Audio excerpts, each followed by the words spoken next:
All right, that one worked perfectly. This I was using Bandicam, by the way, to answer your question, and so the first time I was actually just using the Windows 10 audio recorder and just seeing if the sound that's coming into the system was being recorded, and it literally that one was only capturing my mic, but good old Bandicam, like that captures everything. It's like it's even hearing the air conditioner in the background. You know what I'm saying? I'm just kind of like, shut up. Okay, I'm trying to record over here. All right, yeah, stinking AC. No, don't turn off. I need you. You know, so kind of having that kind of moment. Anyway, hey, first off, let me just thank you guys so much for doing this today. I just really appreciate it. Just to give you guys a little bit of a background, so I started kind of getting serious about putting together this YouTube channel about 2 months ago, which was really cool, and then just started cranking out videos about a lot of the different story content and just trying to answer questions that I saw on forums and stuff like that. And it actually started picking up steam over the last couple patches where people were actually starting to click on stuff. And one of the major things I noticed is I have about 95% male viewership. And so this huge part of putting this together was I was literally trying to think, like, how could I help get female gamers into the game, and how could I do this in such a way that is pretty non-threatening and stuff like that. So the idea kind of came about. I was like, why don't I actually interview some players from the game? And this is something I don't actually see happen on other people's YouTube channels. And and I just thought it'd be fun because I don't know. I don't know if you guys ever listen to Kevin Smith's podcasts or anything.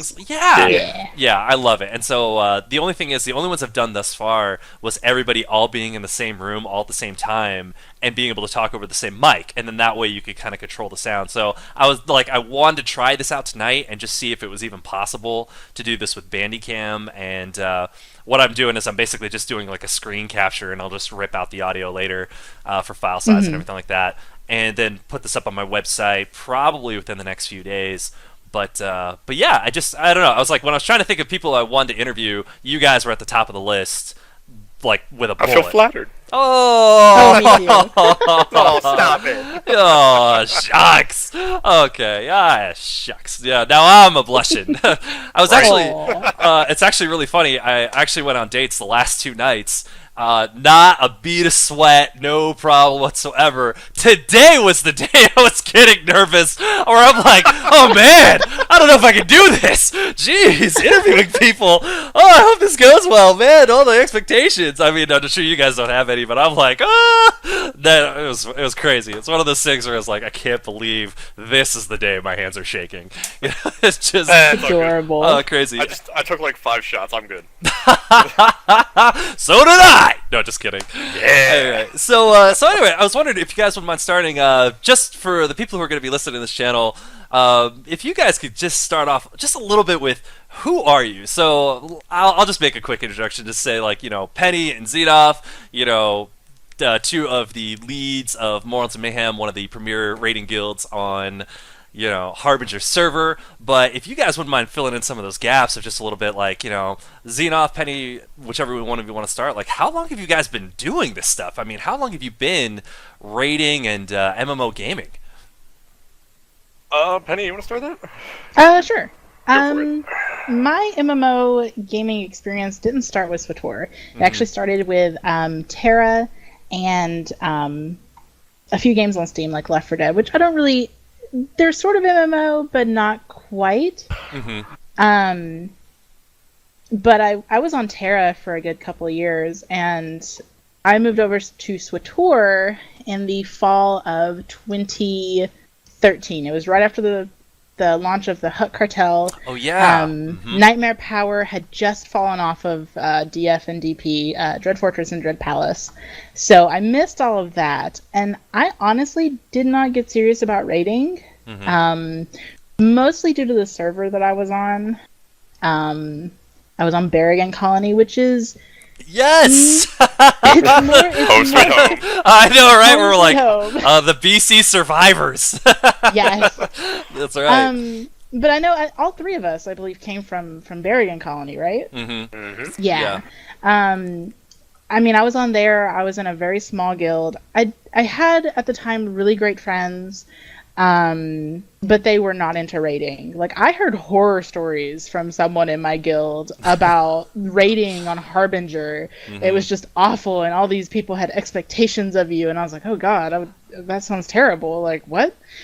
And there was one person I was like, was that me? I was actually had a second there where I was like, wait, I think that was me when I came back and was telling you guys about Aura and the team I was working with in Paramount. Oh my god, okay. I'm like, oh wait, do you even remember that conversation? Okay, that might have been me. Okay.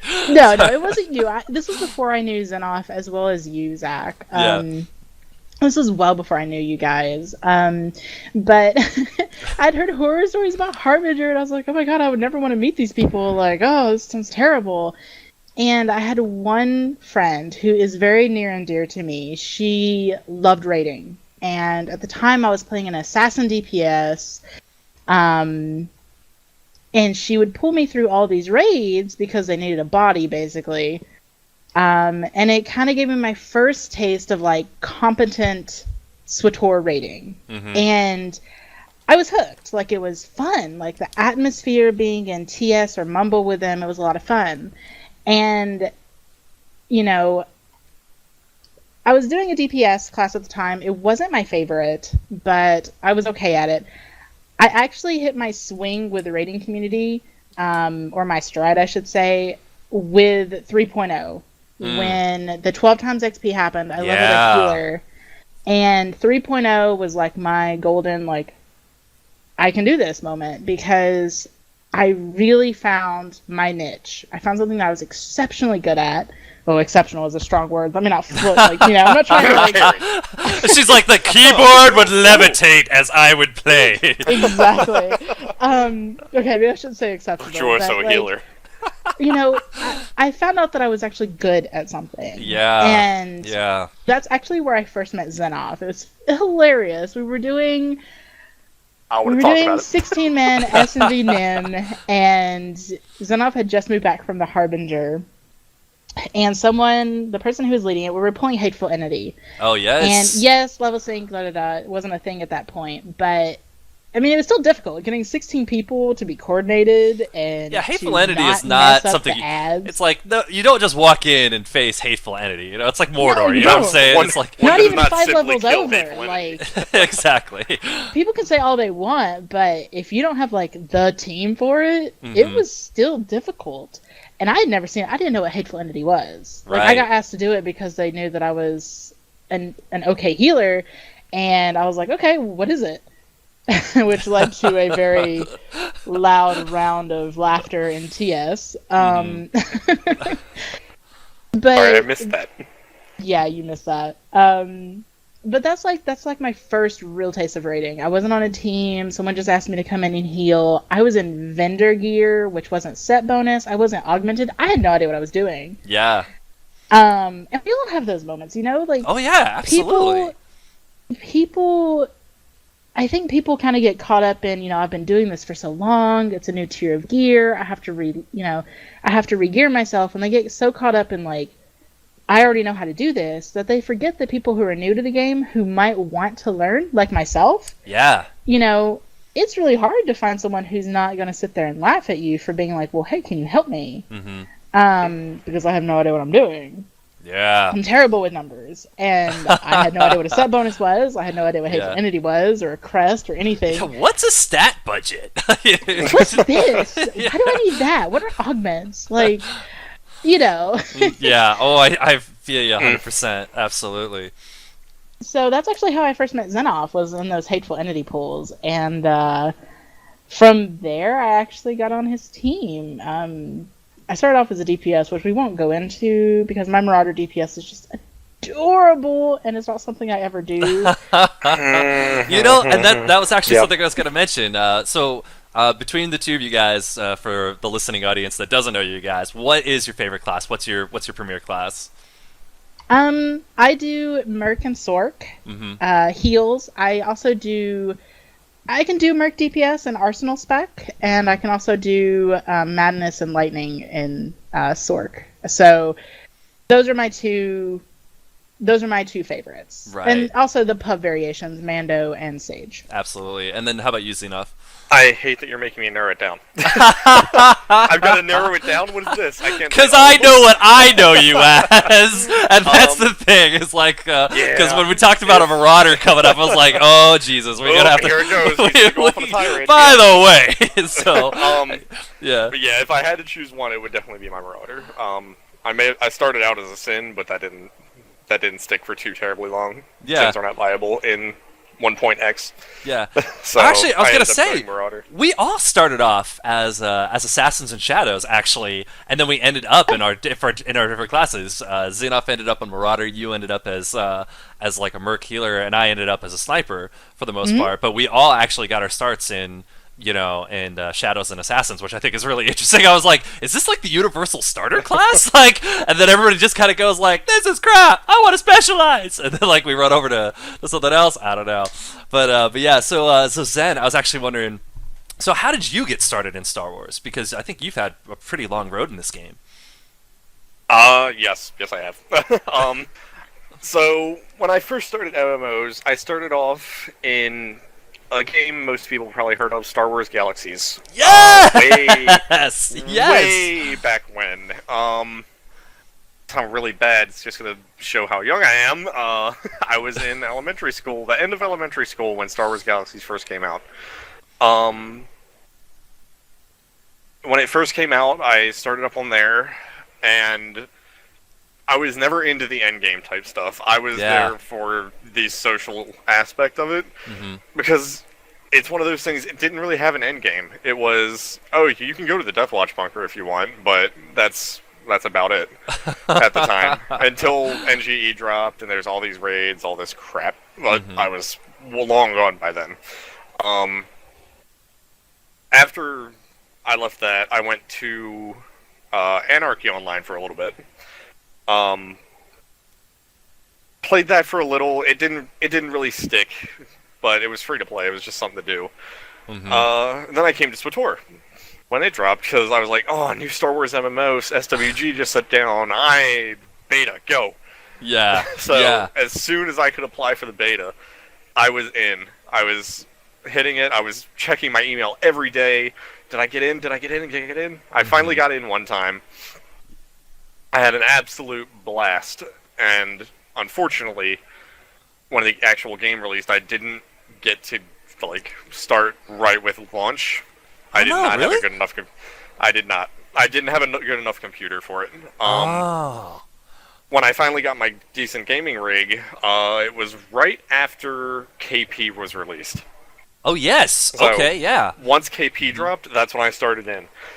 Fun fact, I was a filthy RPer. I didn't start... We all were, man. We all started on PC. Well, actually... Oh, Jesus. I think we all started on different servers. I think because BC was a catch-all for a lot of the servers that shut down as RP, because I remember that's how I got my start. Was actually I got started in the beta. I originally was a WoW player, and then one of my friends from there, one of the girls that I used to know there, she actually got invited into the beta. And I don't know if that was because she's a girl and they wanted more female opinions, or if she just got like the random lottery. I didn't care. She let me create a character on the beta, and I was like, yes, thank you, ma'am. Right.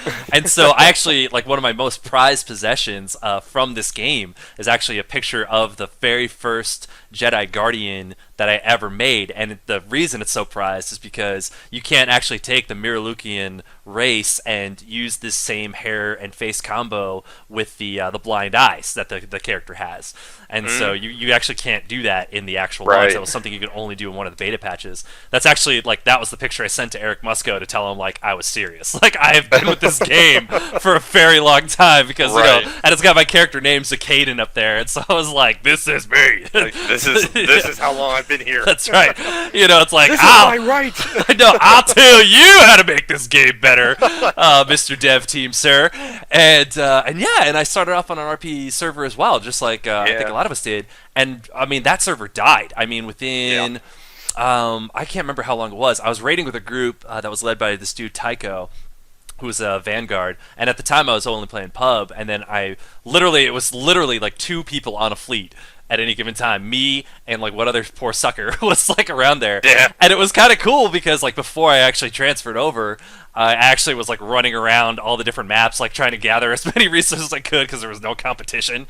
But then again, it was also like the loneliest you've ever felt. And in MMO, you're like, where is everybody? It was like I am by myself on repeat. Yeah, it was like I Am Legend, you know? You're just kind of like, where's maybe a helpful dog or something? Yeah. And when I got to BC, it was just like people. Everywhere. Yeah, exactly. And then when I got to BC, I mean, obviously, I don't know how we all ended up raiding on BC.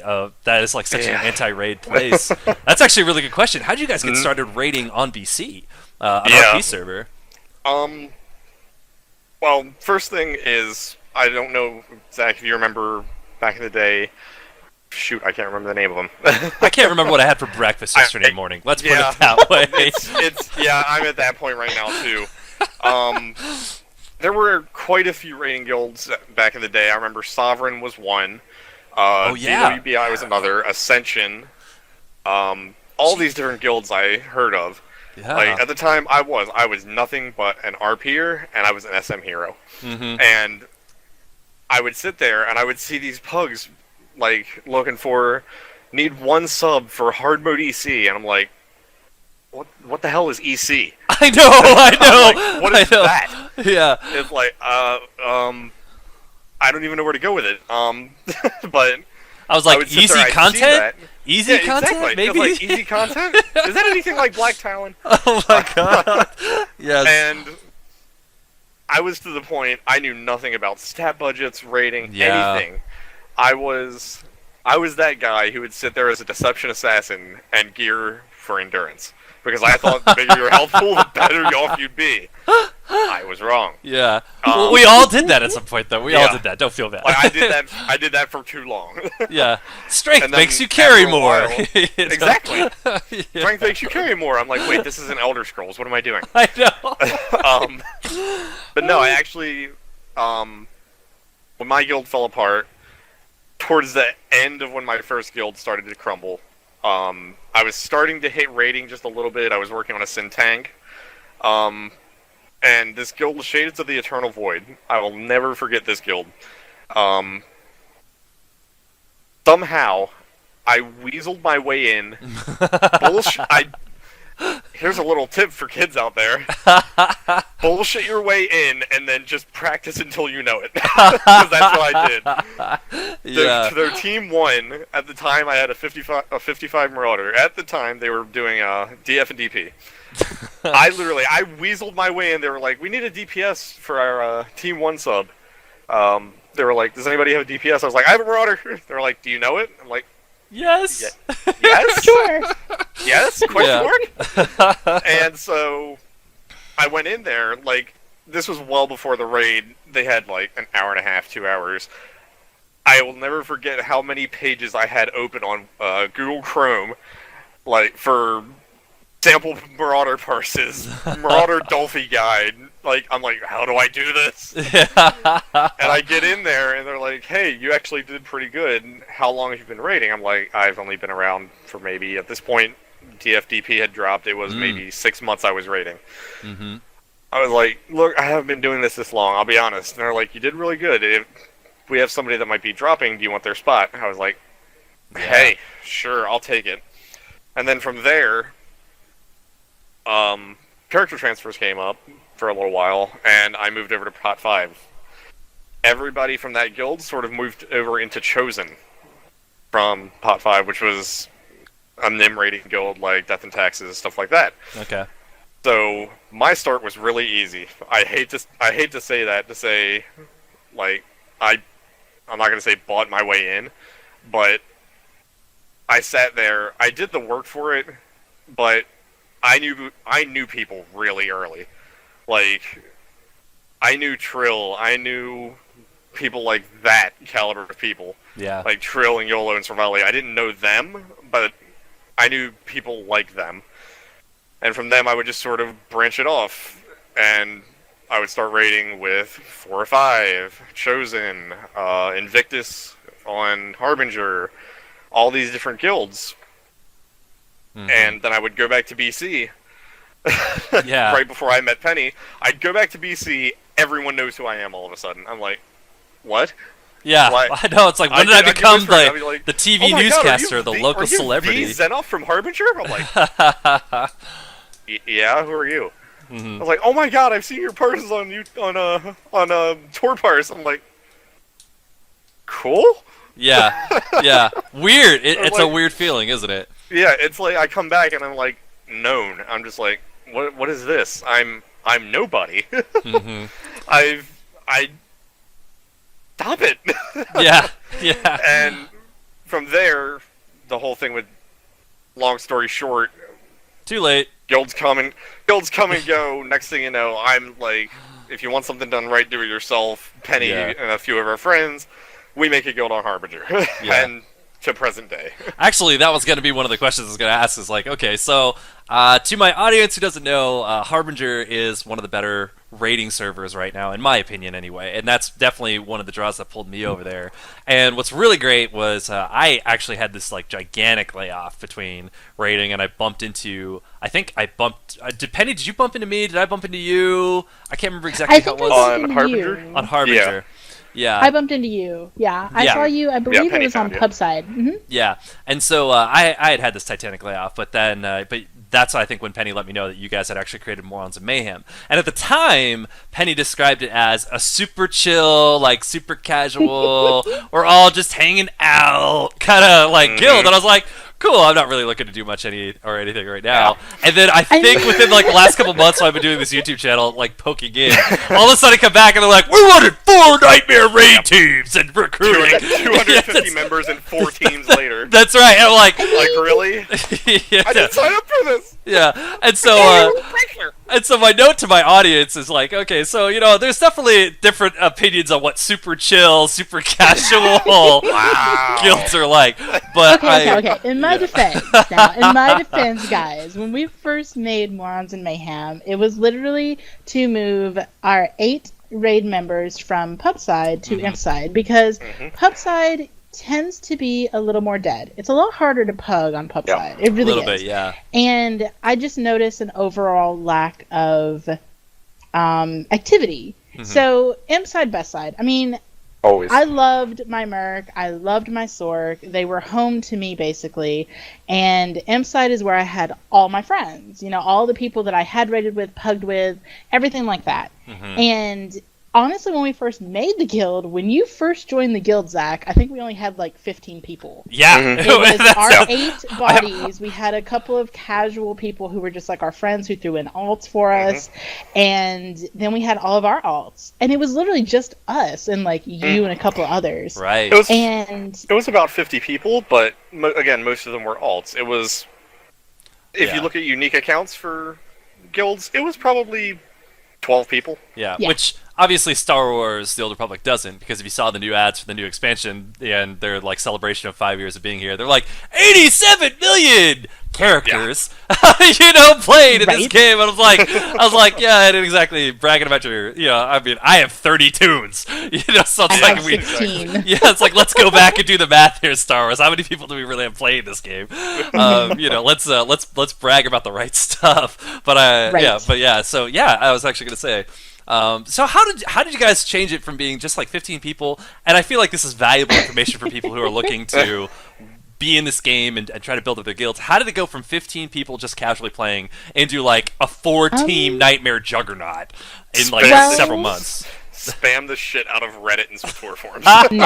No, we've only made a couple of posts on the forums. In all seriousness, it started with, we would pug on Fleet. Because when Xenoph or me and Kalig, or when we're bored, what are you gonna do? You're gonna pug, and we started getting, or at least I did, I started getting whispers like, hey, is your guild recruiting? I'd really love to raid with you guys. And so I brought it up to Xenoph and Kasumi and Kalig. Hey guys, we have people interested in wanting to be in our guild. Like, should we look at recruiting? And we kind of gave the go-ahead, and we formed our second team. I actually ran into Idler and Jasno, people you used to raid with, and that kind of prompted our second team.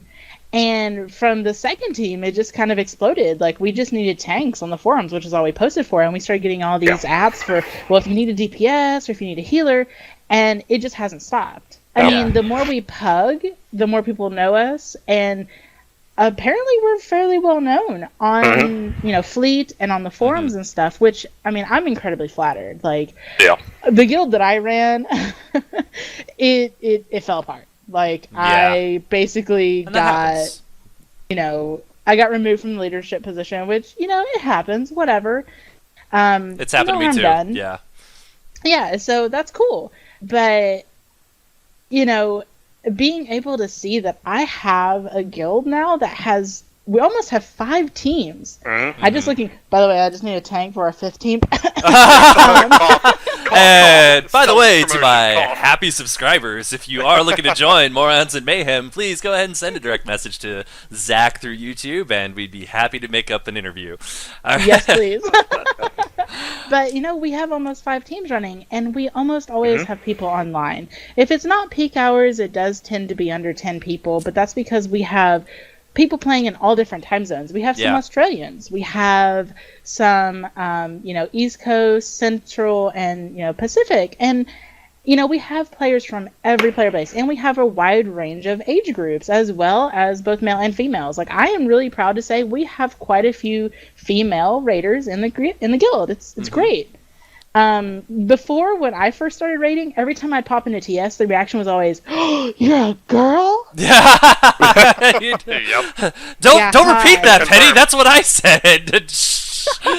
No, actually, that's like a huge reaction, because I mean, we've all met, and I think this is something that it still carries such a weird stigma. Anytime you meet girl players, I think by default, until we hear their voice on TeamSpeak, we all everyone's assume a dude. It's a dude. Yeah, we all do. Yeah, and that's okay. That's a safe assumption. Literally, in any game you play, everybody's a dude. For me, everybody's a dude. Like, until I hear you in TS or some type of voice chat, everyone's a dude. And that's okay if you think the same thing about me. Like, until we get into a voice chat, whether it's for a raid or, whatever, that's okay. Because we may never see each other again. Like, we may never pug together again. We may never do anything like that. And that's literally okay. Right. But that was, like, always the reaction, though. Like, you're really a girl? Like, oh, yeah, okay. And then all of a sudden, it's all the whispers, like, hello. Hello, how are you? Yeah. I mean, I get those anyways, because I play predominantly female teams. I wish I was joking. Yeah. And I don't even dress them, like, in slave girl outfits. Like, they are wearing, like, full body armor. And I still get the creepy whispers from people on Fleet, like, guys, really? And it's not just on BC, it's on Harbinger too. Yeah, it's everywhere. Yeah. And like, that's why I'm okay with everybody thinking I'm a dude. If you think I'm a dude, that's cool. Yeah. But that's just one less creepy whisper I have to deal with. Yeah. But we have about I'd say anywhere between 8 and 10 females, I think, in the guild. I don't keep track of like every single one, but we have about 10, other female raiders, and almost every single raid team has at least one female on it, which I think is awesome. Yeah, statistically speaking, that's phenomenal. Yeah. I was actually going to ask, Penny, I mean, there's such a stigma that girls don't play video games, but they obviously do. What's been like the toughest part for you being, a girl in what is pretty much like male-dominated area, and I'm not saying that's fair or that it's right. It's just that a lot of guys do goof around and play video games. But like, what do you feel like that's been for you as a girl? I mean, it was always fun back when I was, strictly a console gamer. Like, I played Mario, I played all that, and it's always great when you get invited to parties and they break that out and you're like, yo, I can play that. I want that shot. And they look at you like you grew a second head or something. And then when you show that you actually know what you're doing, it's like you're now part of like the bro circle. Yeah. And I think the whole thing about girls not playing video games, that's just so old. Like, it's just old-fashioned thinking. I think that, in this day and age where everything is very much electronic, it's going to be less, not less common, but it's definitely going to be more frequent, there we go, that you run into a that you run into a girl. Yeah. It's becoming less of a stigma. And, we still sometimes encounter that in games, which is always sad. Like, you never want to discourage a girl from playing a video game. Just because she's a girl doesn't mean she can't do it. Like, right, absolutely. I like to sit down and order a pizza and veg out and raid. Like, why can't I do that? Right. So, I mean, honestly, if you feel like you can do it and if you're good at it, go for it. It's crazy. Go ahead, Xenoph, yeah. I'll before I don't know, I lost my train of thought there for a minute. I was gonna say, don't worry, I'm riveted to hear what your perspectives of being a female gamer in a man's world. Oh, my boobs. No,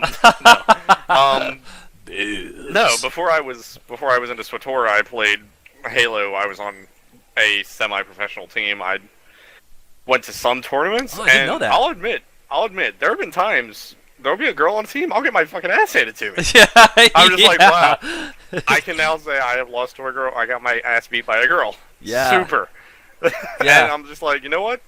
Hey, you're the better player than I. You're a better player than I. Yeah. Like, I don't think of it as, oh, I just lost to a girl. I'm so fucking, like, oh, this is such a downer for my self-esteem or anything. I'm like, no, I'm going to go back and watch that, and I'm going to be like, how did you outplay me there? How did you outplay me here? Yeah. Like, if you're better, I'm going to learn from you like anybody else. Shoot. Oh, I know. I will say, though, aside from the few creepy whispers, but Xenoph has gotten a creepy whisper on his female tunes. So it's not just because, it's not like there's no, like, spidey sense, like, oh, this one's actually a girl.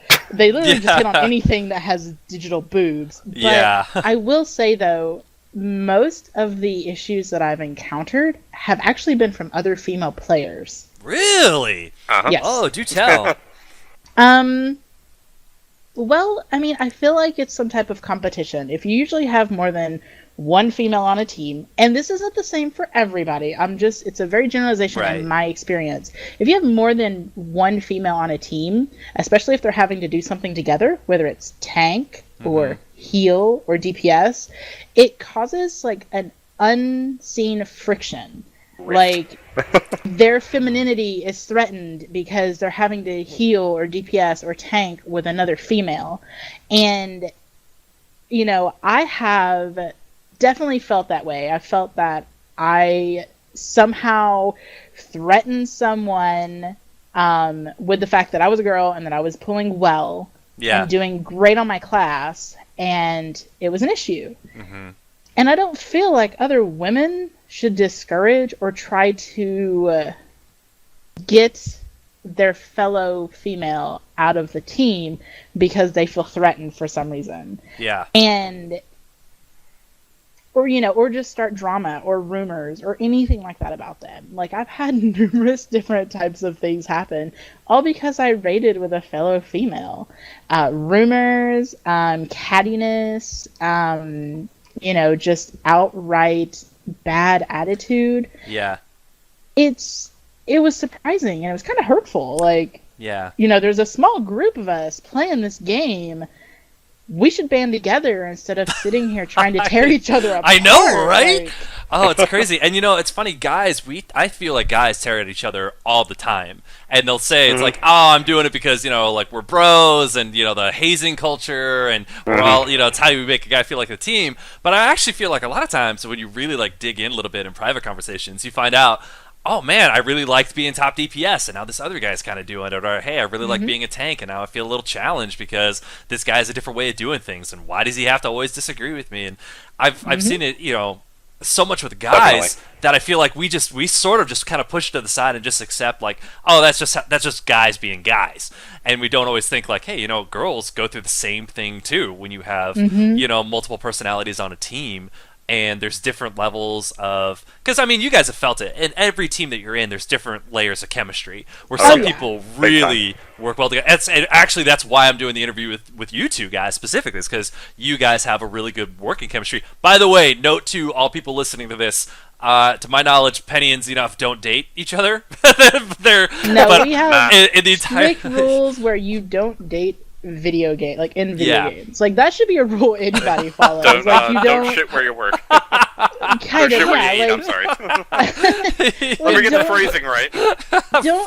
Don't dip into that. Yeah, like, it's just a whole bunch of bad juju. That's a whole lot of drama that's waiting to happen. Yeah. Yeah, but and, it can always put a bad taste in your mouth because let's say, okay, you are romantically interested in your co-tank and you guys have a little romantic fling and then it goes sour because your co-tank is kind of an e-whore and has all these other, side flings.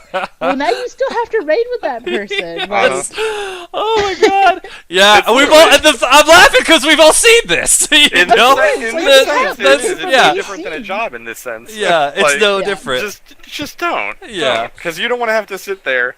Trust me. I'll admit, I've been the stupid guy that's been there. Yeah. You don't want to sit through that. Yeah, no, you don't want to sit there with one of your other DPS buddies who you were romantically interested in.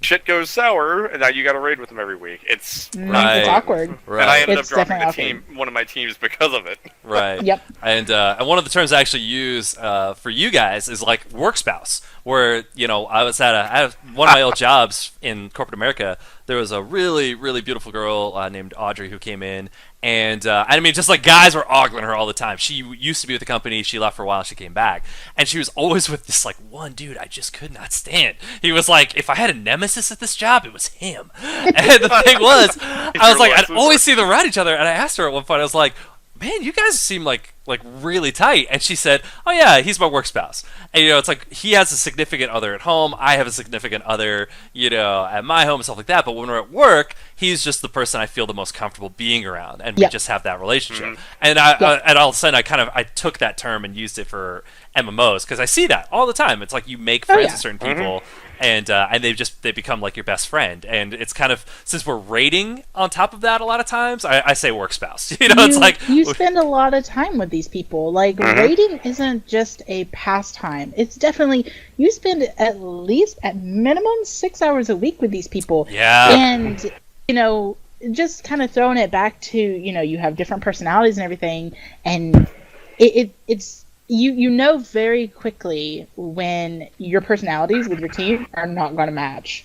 Yeah. Because bickering and stuff like that happens, and when you find a group of people who are like-minded, you definitely form a friendship with them, and you might never meet these people, but you spend a significant amount of your time with them. You hang out in TS, you might talk like through GroupMe or Line or Google Chats or Hangouts, excuse me. So you still communicate with them outside the game, because most raiding teams do communicate outside of game in some way, whether it's with some messaging app or whether it's on Engine. I switched to AT&T so I could have free text and messages because I was texting all the people on my old raid team when I was leading it. Yeah. I mean, at one point, when we were, with Jesse and Aztool, when we had our split team, we were texting. Like, that was how we communicated, because we didn't have messenger apps. Like, we had all of y'all's phone numbers, and we would text, hey, you guys still on for tonight? Let us know. And we would check our phones like on lunch and be like, okay, well, Zach's out. We got to find a replacement. So, that's definitely, you just end up getting to know somebody. Yeah. Like, even if you never meet, like, they're still your friends. And Xenoph and I are kind of like work spouses. We run the guild together with Kaylee and Kasumi. We put the teams together. He does a little bit of website maintenance, and he does the YouTube channel. And then I do like the, what do you call me? The HR. Yeah, you would be HR. Yeah. I do like the recruiting and the trial runs and the organizing. That's right. And I'm the social chairman. Yeah, exactly. Yeah. So, that's basically what I do. And I'm definitely the people person. I go out, I find these people, I bring the guild, and I try to make sure the environment stays fun and it stays healthy. And I know that's a really weird word to throw in there, but with SWTOR, there are definitely toxic aspects of the community. PvP being one of them. You both at the same time are probably exactly the most largest salt packet community I have ever met. And you know what? I get super salty when I PvP too. And but I'm not making we're not making personal threats to each other, though. No. Yeah. So, we try to make the guild and the raiding community happy and a good place and a welcoming place. And, that doesn't mean we avoid PvP. And I'm not shit-talking anybody in the PvP community in general. Oops, sorry, I used a dirty word. No, it's okay. Okay. This will only be put on YouTube where thousands of subscribers are going to hear it. It's totally cool. I was actually going to even tell you guys at the start. I'm like, hey, you know what, guys? I try to keep things G-rated, but you know what? If it slips out, it slips out. And I'm going to be putting this. I just got new video editing software too, where I might be able to add in the beeps. You know what I'm saying? I actually wanted to even find non-inappropriate words and do the old Jimmy Fallon bit with that. But anyway, don't worry about it. As long as we're doing this, I do want to just give a personal thank you to any people of the raiding community that do listen to this. Between our sale runs, the amount of applications we've got, the amount of new members we've got, the amount of I don't know if support is the word you want to use, but we have gotten a lot of support from the raiding community. I want to personally thank everybody for that. That's cool. We would not be where we are today if that was not the case. That's cool. We have had overwhelming support as a new guild from pub side and from M side alike, and people that we've run with, and people who have only heard of us and kind of bumped into us and just chatted with us for a little bit. And I feel like that's what the community needs, especially for raiders. Absolutely. With all the new story content coming out, it's definitely drawing in new people.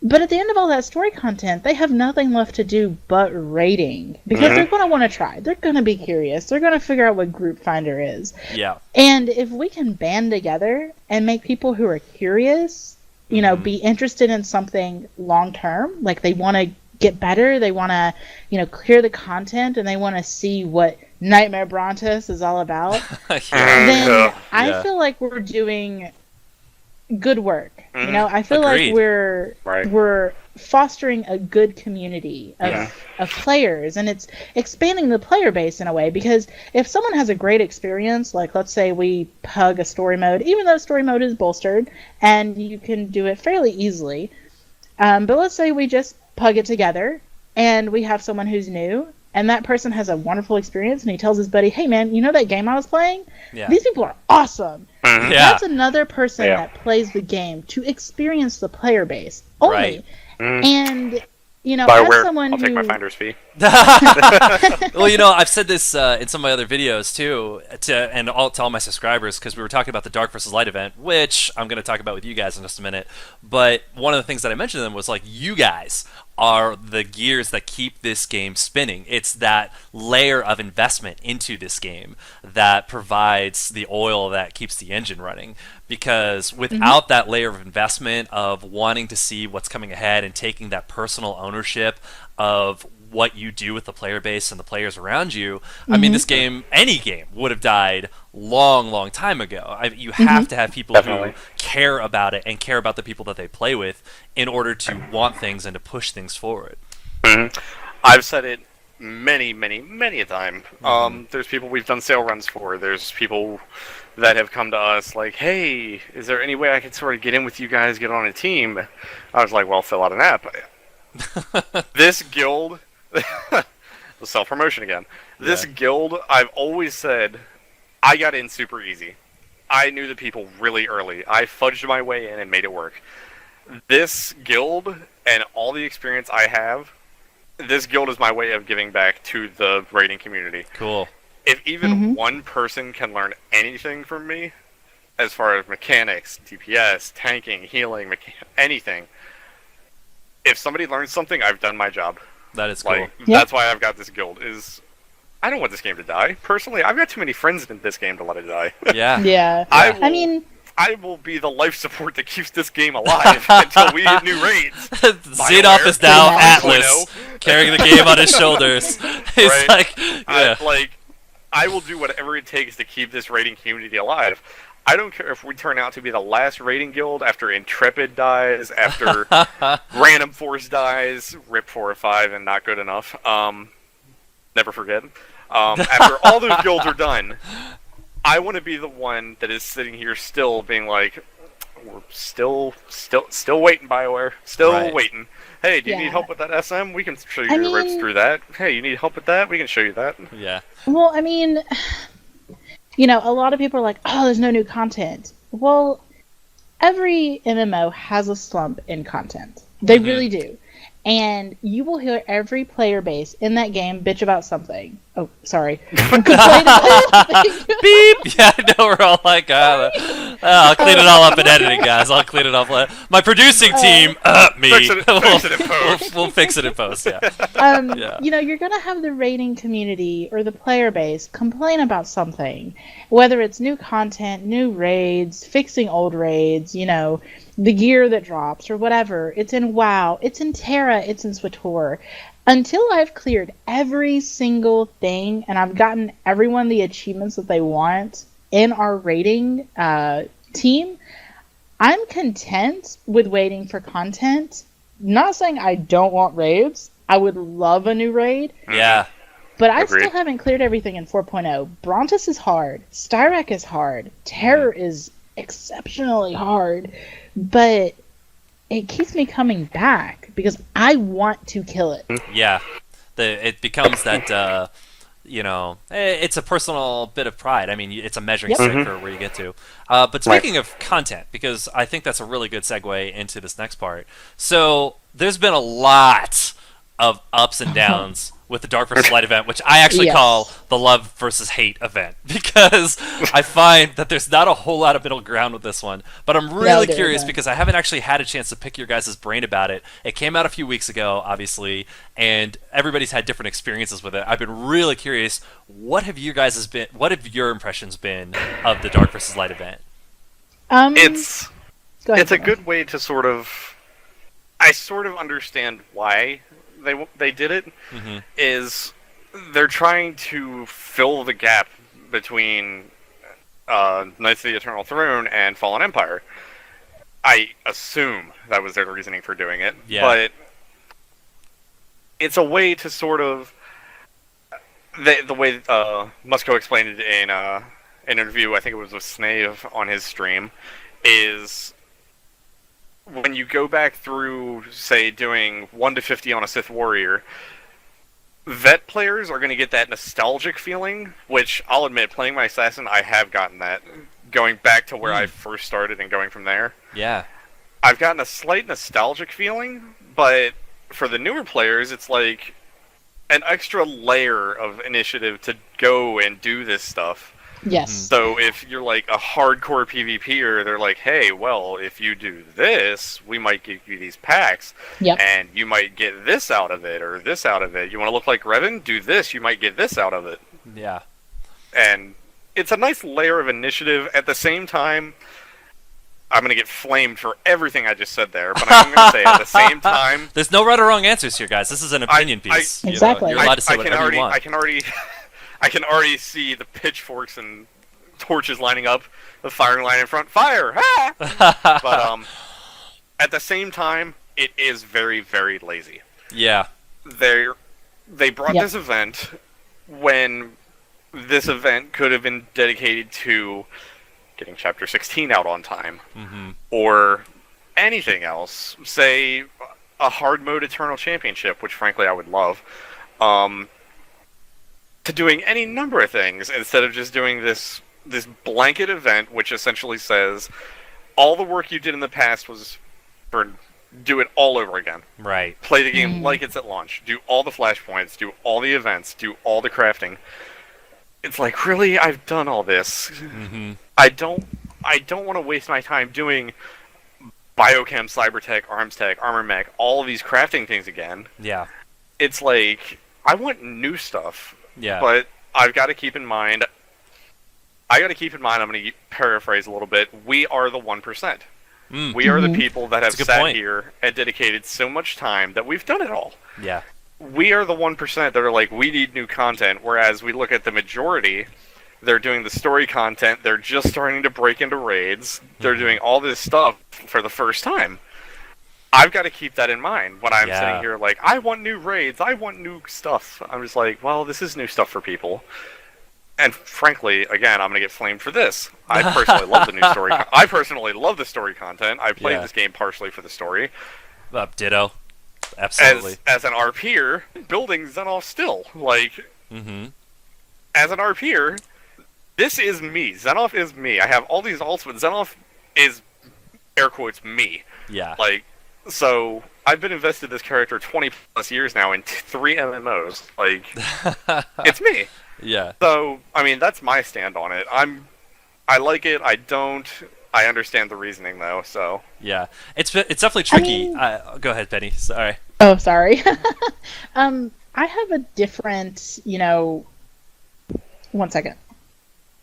No worries. While Penny's fixing her mic, one of the things that I was actually recommending to Eric through email was that I really actually feel like a lot of this event, I think people actually would have been very okay with regrinding through old content if the rewards had been more stabilized. Where if they had given us per tier a dark versus light currency, kind of like they do with Grey Helix tokens for the Gree event, if we had had something stable like that, where we knew, okay, I can earn this many tokens and then go and buy the item that I'm looking for. Yeah. If it was still those same rewards, like Revan Yeah. Rewards, Armor Set, or Sutil Shans, even if I only would, doing the whole event, have just so much currency that I would have to make some tough choices, I still think we all would have pretty happy with grinding that, because then the reward is fixed. And that's been the hardest part for me about this event. My major criticism in my emails with Eric is that the randomness of what comes out of packs.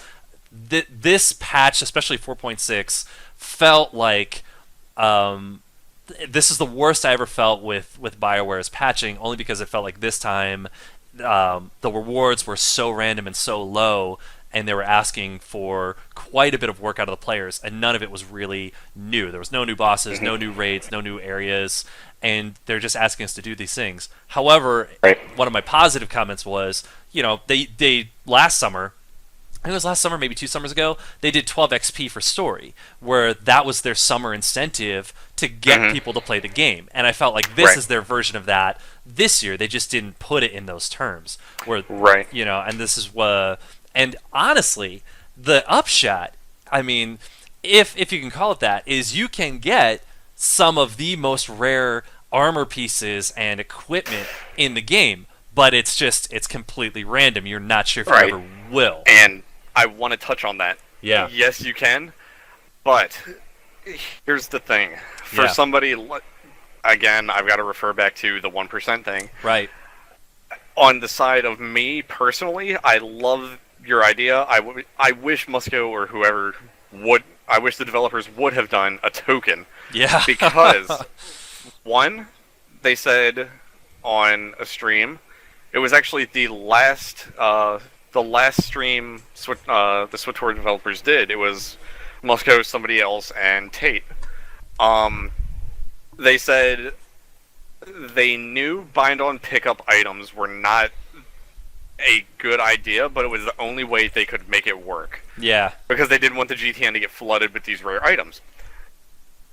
First off, segue, then why did you put the packs on the market? Right. Anyway, I'll exactly. touch on that. I'll leave that rant for another time. I'm back. But, hey, welcome back. Yes, you can get these rare items, but first off, you have a low chance still. Yeah, it's out of my packs, low. I've gotten 1 gold item out of my. I've only gotten 5 packs, but I've gotten 1 gold item that was a black and white crystal that I already had. Yeah. The rest of the stuff was, I watched your first pack opening. You got like Roundless Drapa's set or something. I was like, why is this even in there? Entire set. In my first 5 packs, I got that full set. And let me ask you, was that something you felt was a best of armor set that you would be looking for? Personally, no. Me neither. None of these silver armor sets are, aside from maybe the Mandalorian armor sets, would I consider this best of or iconic Star Wars armor sets that they are trying to promote this pack for. Yeah, compared to what they put on the first blog page, where it led with Satil Shan's armor set, Revan Reborn's armor set, Zoxan's armor set, and it's keyword with the word on that set, yes, not supplementary or upper or lower, yeah, and that's been crushing. Yes, that is definitely part of it. I opened it, I'm like, supplementary armor. So I thought this was supposed to be a full set if I was getting this. Right. The only reason I see to do this event for someone like me, because, like I said, on the other hand, this is bind on pickup stuff. I've got most of this stuff. The only reason I'm doing the event are the tunings, the Teal's armor set. Yeah. Every other armor set they have advertised for this, and of course the event exclusive stuff like the Pioneer set and the mount and all that. Yeah. Every other set they've done this with this, the Defiant Vented Saber, the Unstable Arbiter Saber, Teal set, Revan set, I either haven't seen them, I haven't heard of people getting them, or I have it. Mm-hmm. Every set I've seen advertised, except for Teal's set, I pretty much have. Yeah, I don't. I can admit that was one of the draws for me, and even though I knew the risks, I actually got Revan Reborn's supplementary out of the very first pack that I got at level 25 at the heroic tier, and I was crushed that it was supplementary. I was like, Revan Reborn's, yeah! That was the greatest reaction ever. Oh my god! And the worst part was, and then I got it again at Legacy level. I got the Revan Reborn supplementary again, and since they're bind to that character, you can't transfer them, and this is I actually got Freed and Nad's upper body 5 times during the course of this event. I actually gave one away from I did a hyper crate, and I actually gave one of those away just before seeing you guys tonight because I was like, I could sell it, but dude, I got like 5 of them. Just take it. One of my viewers was like, "Can I have it?" I'm like, "Take it. Take the Freed and Nad's upper body set." I keep getting them for some reason. I don't even know why. But that's the randomness of it, and that's my major chief concern is since you can and I say this in my my Dark versus Light overview video is you can put in all this effort and it's just like gambling. There's no guarantee you'll actually get out of this event what you have put in, and that is what I feel makes this very unilaterally disappointing, where it just I think that's that's the core that a lot of people feel, and some people have had awesome luck with some of these packs, but that's the nature of cartel packs, and I feel like it's BioWare has kind of during this event really shown its casino colors a lot. Oh yeah, and that's where I feel like my angst has come in, and why I encourage players to speak up about it, because if you don't, they won't really have a motivation to change it, especially if people keep pumping more money into the packs. Exactly. Yeah. And I'll admit, I'm a horrible offender of that. I worked for a casino, but I'm as guilty as anybody. I'm a casino dealer, but I'll spend my money day in and day out trying to get a Kylo Ren saber. But I'm gonna let Penny talk here for a minute because she's been trying to. But that's definitely the thing. I'm skeptical because on one hand, they're trying to give us all this cool stuff. On the other hand, I've got to wonder how tilted the tables are. How much of it is, you got a chance to get Revan Reborn set, but 75% of it's going to be the supplementary armor. Yeah. I'm just that level of skeptic right now. Me too. And so, Penny, what have your thoughts been about the DvL event? And I guess right now we've skewed a little bit more into the reward side of things. Well, I want to play devil's advocate here.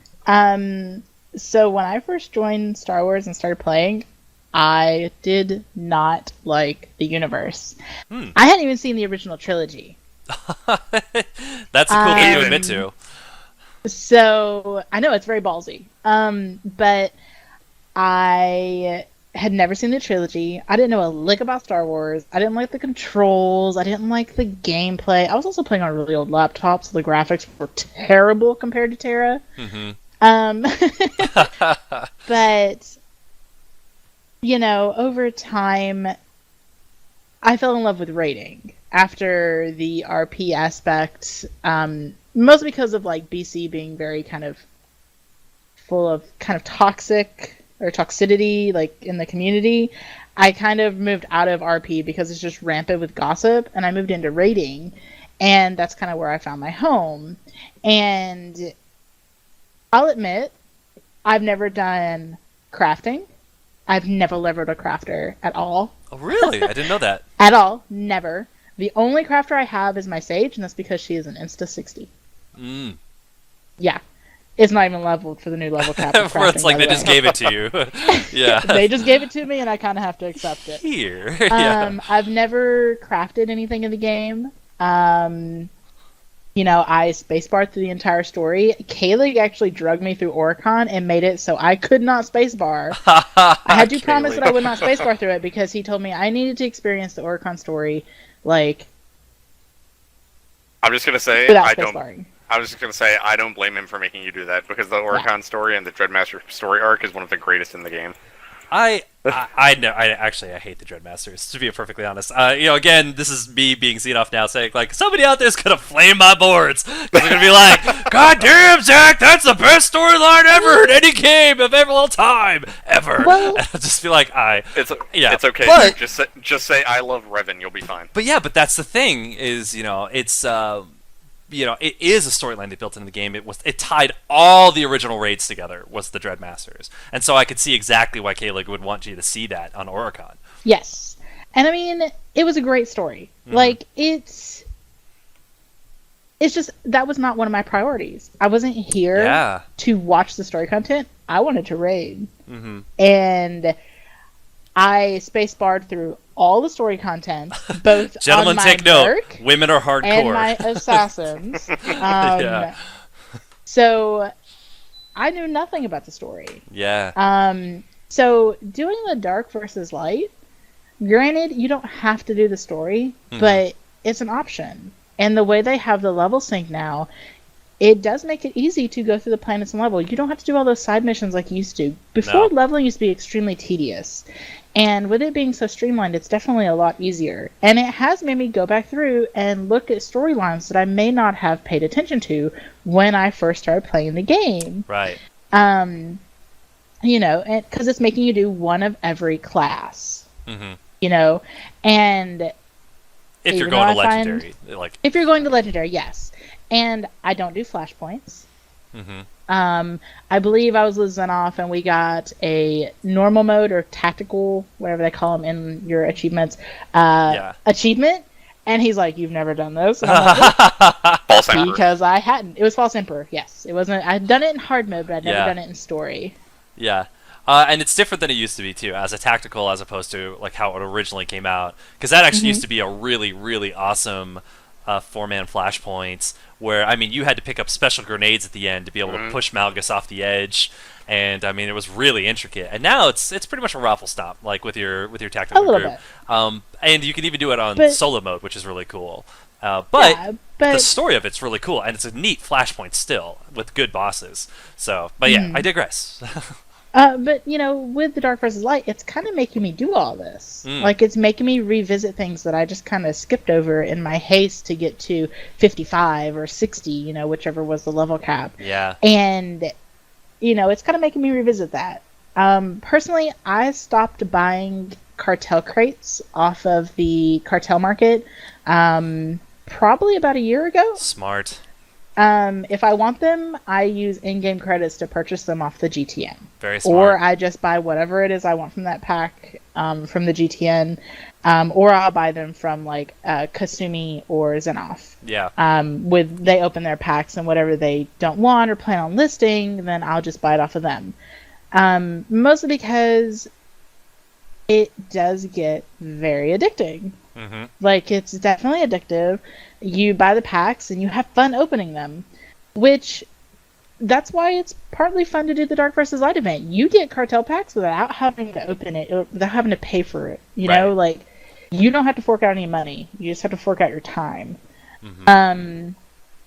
So that's, in my opinion, that's kind of nice. With them putting it on the market, I mean, there's going to be people who are not doing the event. I can totally see why they put it on the cartel market. It doesn't mean that they're getting better items than you. They're still getting shafted just as hard as you are. I can attest to that. I actually did buy a hyper crate, and I've already done about however many crates as is possible up to the current level, and then I'll get my last 30, which is like another hyper crate worth as soon as I finish chapter 16. So yeah, for sure. Yep. Yeah, so, I mean, I can see that. There's going to be people who are not doing the event because they have one of every class. They've already done all of the crafting. And this isn't something that they would necessarily need to do. I'm doing it because it's something to do in between raiding. It's something to do in the downtime, and I can do it by myself. And I get rewarded for it. Mm-hmm. Yeah. Here's one thing. Yeah, there's so many ups and downs to the Dark versus Light event, and I've heard these comments come because one of the first promotions I did was, give me your guys' opinion on how to make the game better. And a lot of guys actually weighed in on the DvL event, like specifically, because it was the most recent, thing that BioWare has pushed forward. And there's been such highs and lows with it. I mean, everybody has a different take and a different experience on it.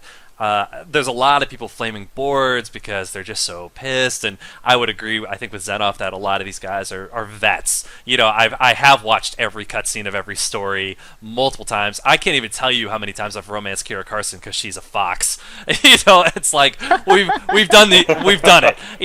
I had one guy actually call me a bitchy beta baby in one of my tacticals because I actually had mentioned, I was like, I would have liked a lot of this stuff to be retro because, I mean, I've put in the work, I've put in the hours, and God forbid they ever put in an hour counter in Star Wars, because they used to have one of those in WoW where you could see like how many hours you've actually played, and it would go up into days and then weeks and then months and then years, and that's why I quit. Flash played. Flash played. Oh my god, I can't, because I know in this game it would tell me I've basically killed 3 years of my life.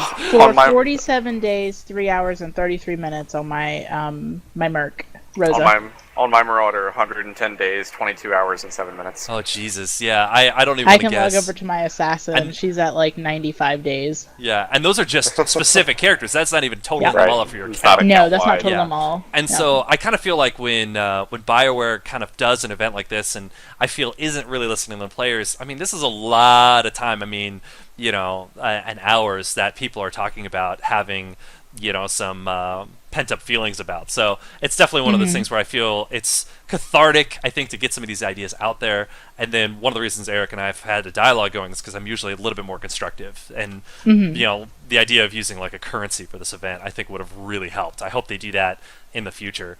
As opposed to that. Anyway, we're getting a little short on time, and I know you guys probably have a raid tonight because you guys are raiders. Surprise. And one of the things, though, that I'm really excited about, because of all days to do this, I did not know they were going to be announcing the next expansion, which is coming out. It's coming out sooner than I thought, too. It's coming out this fall, where I thought it was probably not going to come out until maybe even in next year. So, obviously, Knights of the Eternal Throne. First impressions, first thoughts. I'd love to hear what you guys think. We don't really know much, for one. So let me rephrase. What is it you would like to see in Knights of the Eternal Throne? As I would like longtime an fans? operation. It's going to be beat to death. I do want a raid. Yeah. I don't care. I don't care if it's as short as EC. I want a raid. And I mean, I've said this to guildies before. Unless you're 100% operations for either 8-man or 16-man or both, you can't exactly cry too hard for new raids, because you've still got stuff to clear. Right. You've still got stuff that you haven't killed yet. I'll admit, there are still things I want to kill before the presumed new raid comes out, because they have confirmed they're working on group content. Provided it's a raid, I want my 16-man Nightmare Council kill, which is one of the things I'm missing. I need things I'm missing too. I need that. I need Revan, and I need 16-man Master Blaster, and I'm good at that point. Yeah. At that point, I will cry and wreak havoc for new raids. I will be at the front lines leading the charge against BioWare. Yeah. But until then, I preach it to my guild all the time, because frankly, I get tired of seeing it. Yeah. I'm like, guys, you've got stuff to kill. Don't cry for new raids when you haven't downed everything yet. Yeah. And I will preach that message to anyone at this point. I'll sit here and I'll see people crying for a new raid, and I'm like, dude, you haven't done any of Nim Palace. You haven't done TOS. You haven't done any of Nim Terror. You haven't done... It's like, experience the content, because God forbid they pull a Terra on us and rip it away. Yeah. Because then you're going to be crying for it even more. Yeah. But I do want, if they do nothing more than new chapters, class balance, and operation, I'm good. Yeah. I will sing BioWare's praises from the heaven. Yeah. But that's my biggest thing, is those three. Yeah. My theory is this right now, which is I really feel like with Knights of the Fallen Empire and where they're leaving it, depending on where the battle for Odessa ends up, I actually think there's the potential here for 2 raids. Kind of like DF and DP worked, where they're 2 halves of kind of the same coin, where Knights of the Fallen Empire, we have characters like Scorpio who are now in charge of a fleet. We have characters, that like Valen, who very easily and quickly could betray Arkan. I really feel like if they almost have the potential here for 2 raids where you fight people like Scorpio and Arkan, and then in the actual final raid, maybe at the end of Knights of the Eternal Throne, you fight Valen and Valkorion, or something like that, where they kind of balance it out that way. That's just my opinion. By the way, I'm throwing that out there now, just in case whatever happens. I'm on the record. Okay, if we're throwing out ideas, yeah, I want 2 things. I want a Valen romance option where you can go dark side. Wow, really? You can kill. Here's how I can see it playing out for a dark side option. Yeah, do tell. You turn on the Alliance once you have control of the Eternal Throne. Oh yeah. Let's be honest, Valen's power hungry. Yep. Valen sides with you after you kill Arkan. Yeah. She's like, I'll serve you, but you have to kill your Alliance. Could be possible. Listen, BioWare, I want that. And 2, Musco, I know you're listening. I want a Kephis mount. Give me a Kephis mount. I want a Kephis mount in the next pack. I want a Kephis, I want a Bormu, I want a Kel Dragon. Mm-hmm. After you give me those 3 things, do what you want. Yeah. How about you, Penny? What are you kind of looking out of in this next expansion? I mean, I would love a raid. Yeah. Having the next season of chapters, that's all great. You got your story content. You've had 2 seasons of story content. Mm-hmm. Having a raid or 2 would be amazing. And that's what I really strive for. And you know what? Give something to the PvPers. Give them a new map. Give them like a Knights of the Fallen Empire PvP type map. Not just like the Odessan, like King of the Hill thing. Like, give them something similar to the Eternal Championship, where they have to go out in rounds and battle for the, battle to the death or something. Yeah. So I think that would be really cool. As far as romance options and stuff, I mean, that's just give or take. That's part of the story content, whatever. That's what I want. In game, I want a couple of new operations. That's what I have my heart set on. And I mean, if he puts a Crate Dragon mount in the game, that would be kind of cool. You brought up PvP. One thing I'd love to see in PvP, whether the hero engine could handle it or not, is yet to be seen. Cross-faction raiding. Yes, I want cross-faction raiding, but on the side of PvP, I want something like Voidstar, but better. Think like I don't know, Zach, if you played Unreal Tournament or not. No, haven't played Unreal Tournament. I want something that's a large scale, like we're talking like 16 on 16, large scale objective map. That's like, okay, one person. It's like almost like one side is playing the part of the Eternal Empire, the Infinite Empire. I can't think of it off the top of my head. My brain fart.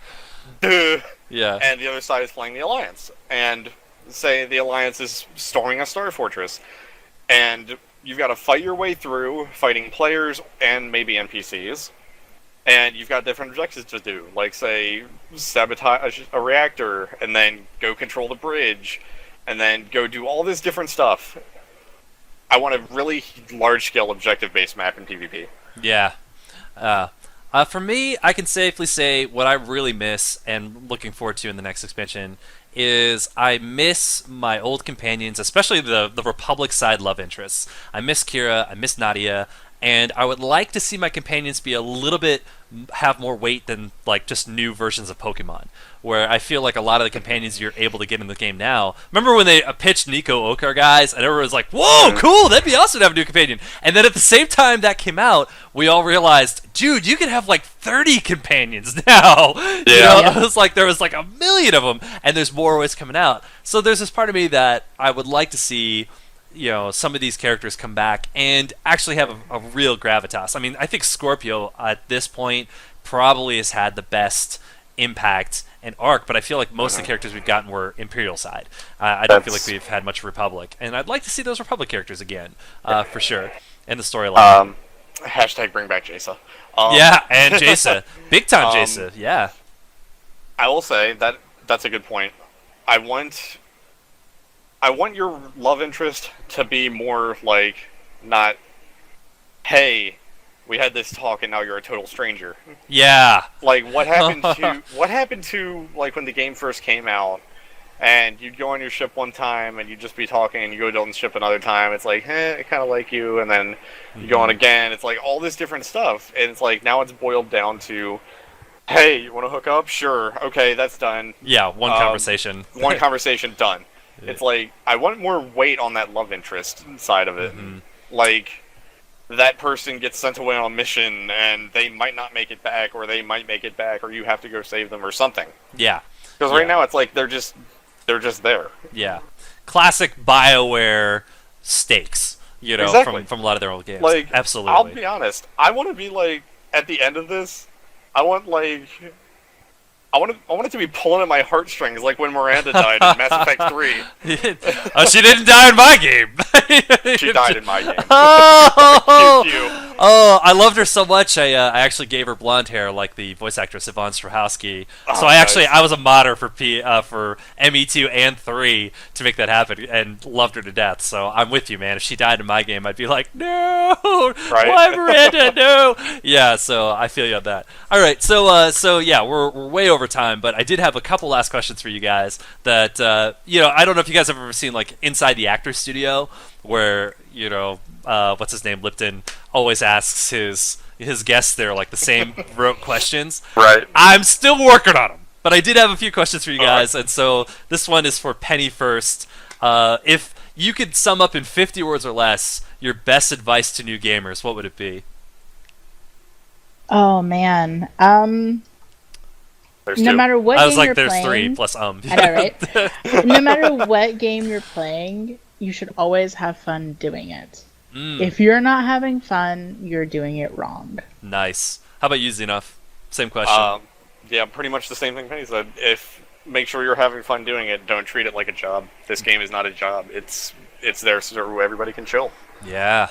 That's good, guys. That's real good. All right, the second question. What would be your best advice to people who are on the fence about coming back into Star Wars? If you're on the fence, I would say wait for Chapter 16 to be released, and then take a weekend, veg out, play through all the chapters, and actually play through the chapters. Don't spacebar it. It is story content, so actually pay attention. And then, you know what?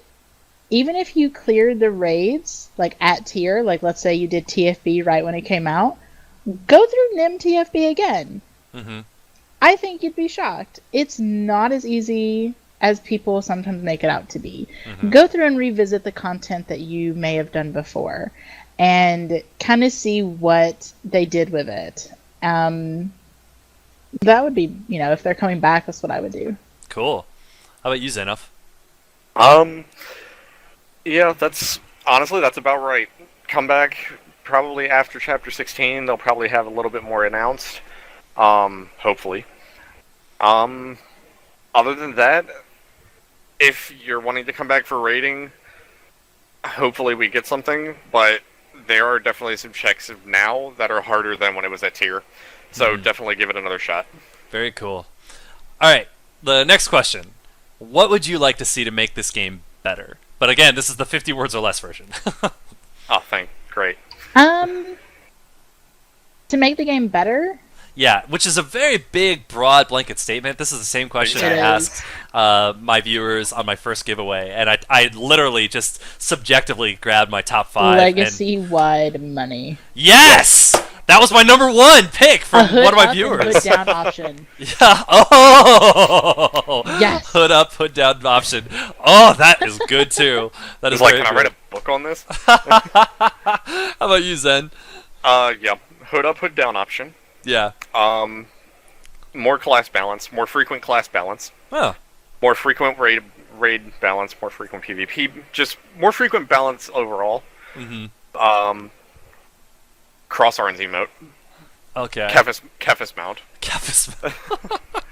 Gotta get that Kefis mount in there. I want another secret boss. Okay. Like Hateful, Dreadful. Oh, yes. I want another one. Oh, that's a good one. I want another one in the new raid. Like, I don't know what.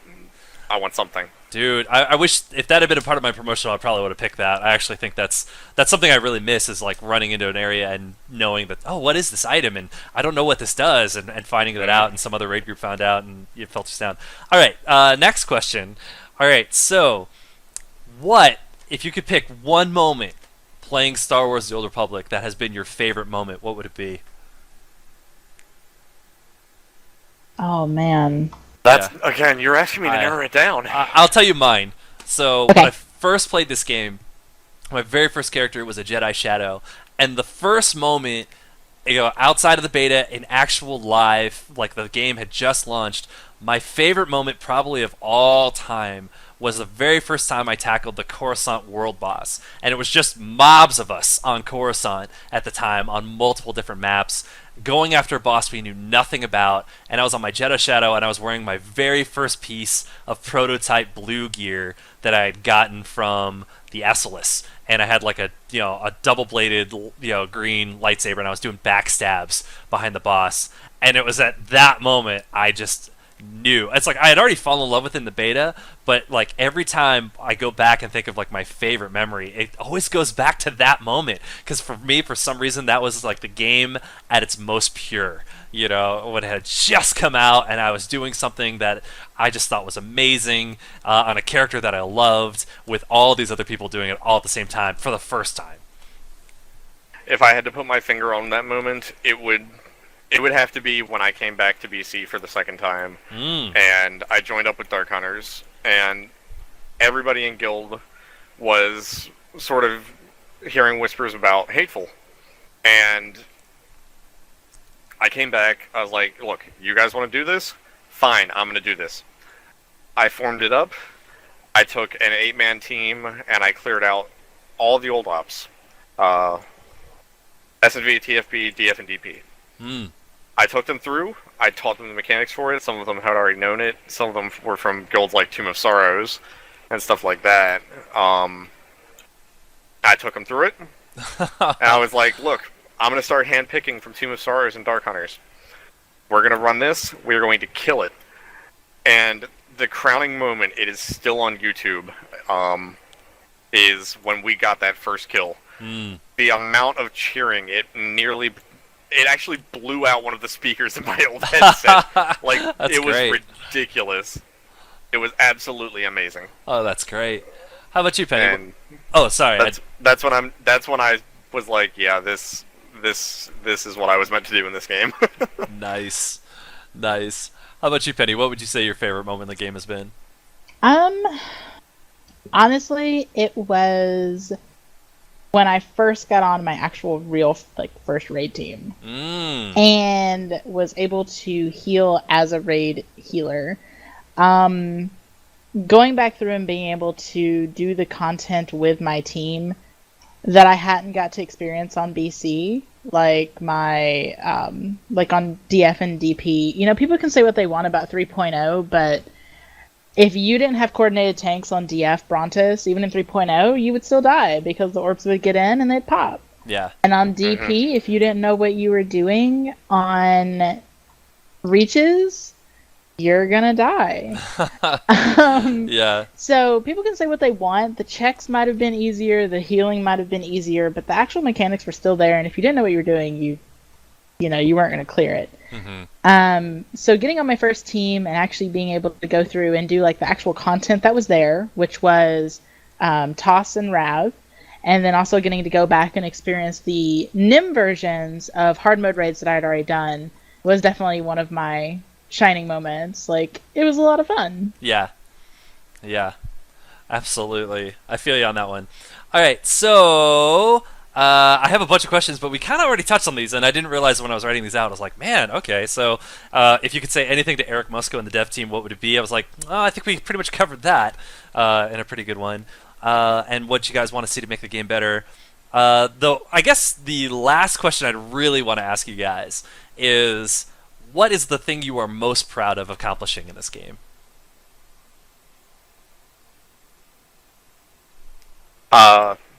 Thing we're most proud of accomplishing? I think the answer is probably going to be the same for both of us. This guild. Yeah, good answer. Very good answer. This guild and this community that Penny, Kaylee, Kasumi, and I, and frankly everybody in the guild have built together. It's by far like my crowning achievement in this game. Cool. Penny, agreement? Yeah. I would say that's pretty close. Cool. I mean, we run a really successful guild. We, have a lot of teams and a really great player base, and we've touched a lot of people and given them hope for the raiding community to grow. So I think that's probably one of the moments I'm getting flustered. One of the moments you're proud of accomplishing? Yes. Very cool. Well, hey guys, it is coming up on an hour and a half, which is actually about 30 minutes longer than I thought we were going to go, and I don't want to keep you guys all night, but to thank you guys for being my very first 2 ever interviewees. I do have a little something for you. I actually have 450 cartel coins and an M8 mini pet for each of you, and so that's just my way of just thanking you guys very much for being here for the first time. Oh. Well, thank you, Zach. I feel so special. You're very welcome. It's one of the ways I can show you how much I've appreciated you guys sharing some time, and hopefully to the viewers who see this, hopefully they will also benefit from your expertise, and I always want to make sure that no one walks away from my show empty-handed. Aw, thank you. Yeah. Awesome. Well, I'm just going to do my outro then. So, guys, this has been Zach, and this has been Penny and Xenoph from Morons and Mayhem. I just want to thank them so much for their time, and we're hopefully going to look to do this again sometime pretty soon. So keep posted, keep checking out my website. If you like this video, please like and subscribe, and we'll see you next time.